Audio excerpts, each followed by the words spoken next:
Tender-Hearted, the podcast for those of us who struggle with being extra sensitive in a less than sensitive world.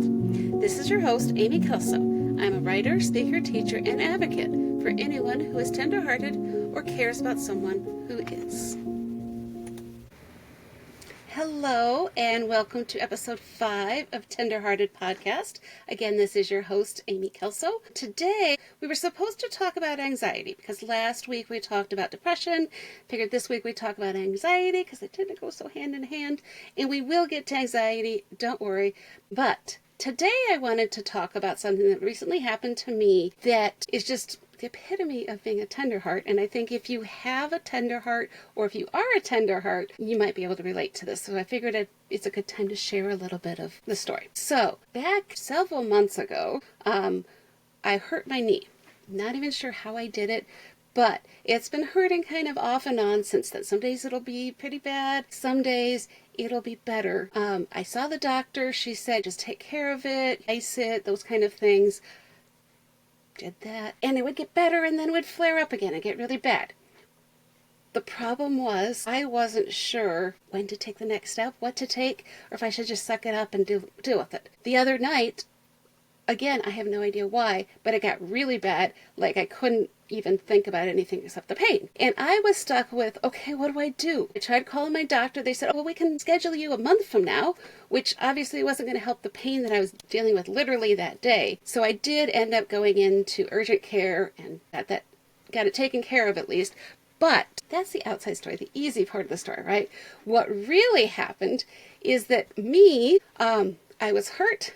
I didn't want to tell anyone. When I did tell someone, they said, oh, it's not a big deal. So I'm like, okay, I guess it's not a big deal.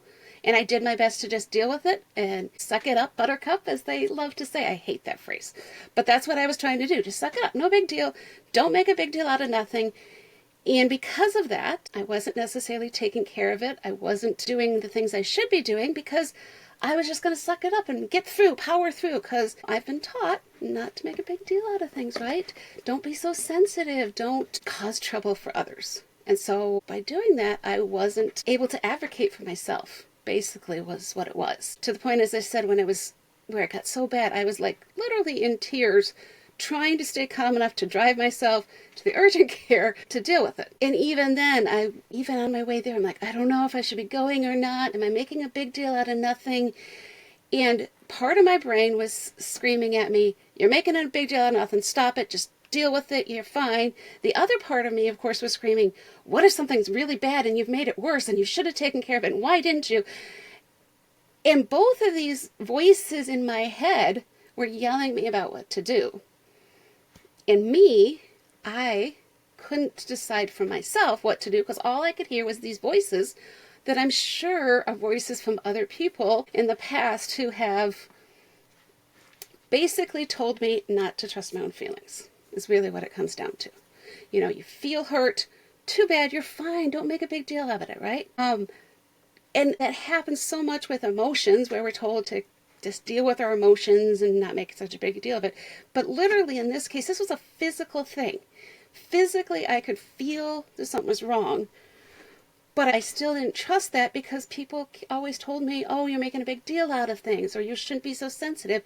And so I literally couldn't even trust my own physical feelings. So I don't know if anyone else has had that kind of experience, but I'm guessing maybe you have.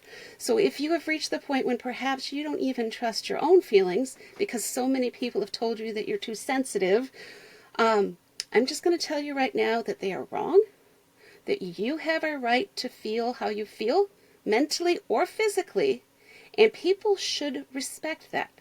When you tell someone that you're in pain, again, mentally or physically, when you tell someone that you're in pain, they need to accept that you're in pain and say, what can we do to help with that?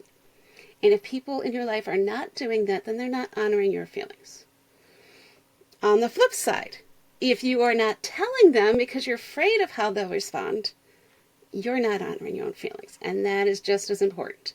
And obviously, I'm 51 years old. You would think by now I would know how to honor my own feelings. But I've had 40 some years of not doing that. Just slowly beginning to learn, okay, it's okay to feel things and say that and expect people to care about them. So If you're a tender heart, please respect your feelings. Don't be afraid to tell someone and talk to them about how you're feeling. Are they always going to take it well? No. If they don't, that's on them. That is their choice not to respect your feelings, but that does not, and I have to remind myself of this too, that does not mean that your feelings are not valid. Okay? It may be hard, especially if, like me, you've learned to keep all those feelings in, but it's an important practice. So I just felt like this was kind of an important little life lesson that I wanted to share with all the tender hearts. And of course, if you care about someone who is a tender heart and they bring up feelings, please keep in mind we all feel things differently, right? Part of what makes a tender heart is they are what's called a highly sensitive person, right? Which means their senses are higher than others. So what might not hurt you may be causing them a lot of pain. So if you dismiss it and say, oh, that's not a big deal, what you're doing is denying their feelings and teaching them to deny their feelings as well. And if you care about a tender heart, I don't think that's what you want to do. So just be aware, be very careful to acknowledge and accept that what they tell you is true. And again, this goes for physical feelings like a hurt knee, it goes just as much for emotional feelings like a hurt heart. So just keep that in mind. Hopefully this helps. If this story rings true to you at all, or if you have questions, feel free to leave things in the comments. I'd love to interact that way. And I will see you next week where hopefully the plan is we'll talk about anxiety. So have a wonderful week. I will see you next Tuesday.